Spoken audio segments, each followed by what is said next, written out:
In Turkey, a man knocked down a wall in his basement. Behind it was a tunnel. That tunnel led to a city 18 levels deep, where 20,000 people once lived underground, and nobody knew it existed. This is Derinkuyu, an underground city built thousands of years ago, where people lived in darkness. How do you hide 20,000 people without building a single house? No rooftops, no streets, no smoke from kitchens, no sound of life above the ground. And yet, for centuries, an entire community lived here beneath the earth, in a city no one on the surface could see.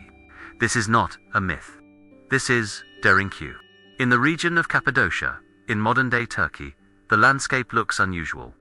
Soft volcanic rock rises into strange con-shaped hills. For generations, people carved homes into these rocks.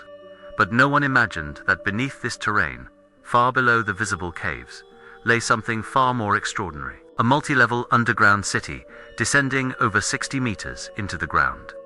Engineered with air shafts, wells, storage rooms, kitchens, worship areas, and security systems. A place designed not for hours or days, but for months of hidden life. In 1963, a local resident was renovating his basement. While removing a wall, he noticed a hollow space behind it. Curious, he broke through. He expected dirt. Instead, he found a tunnel. That tunnel led to another corridor, then stairs, then rooms carved into stone. What began as a home renovation became one of the most astonishing archaeological discoveries of the 20th century. Archaeologists soon realized this was not a cave system. It was a planned, engineered city, and it was enormous.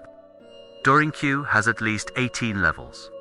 Not all are open to the public. Some remain sealed for safety. Others are still being studied. But what is visible already defies expectations. Ventilation shafts run from the deepest floors to the surface, allowing fresh air to circulate throughout the city. Without these shafts, life underground would have been impossible. There are wells that provide water without exposing the inhabitants to the outside world. These wells are carved in such a way that they cannot be poisoned from the surface. Massive circular stone doors weighing hundreds of kilograms could be rolled into place from the inside. Once closed, these doors sealed entire sections of the city from invaders. The corridors are narrow and low, forcing anyone entering to move slowly and single file. A perfect defensive design. There are kitchens with soot marks still visible on the ceilings. Storage rooms large enough to hold food for thousands.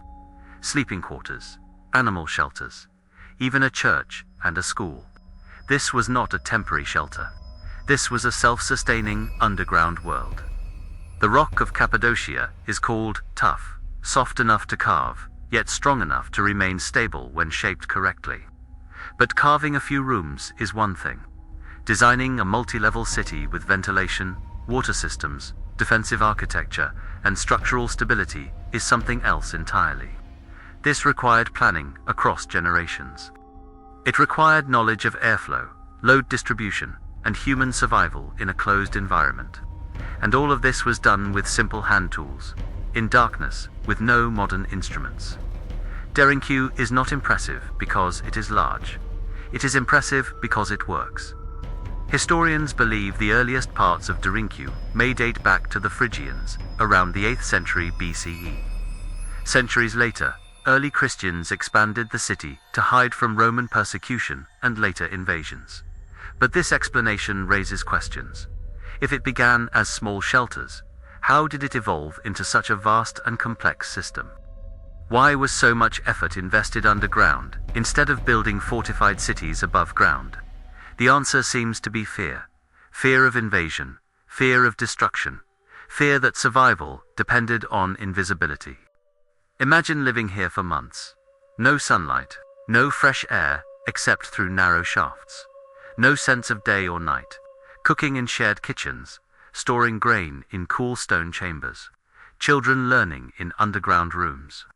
Prayers echoing in carved halls. Animals kept in lower levels for food and transport. Life reduced to the essentials: water, air, food, and community.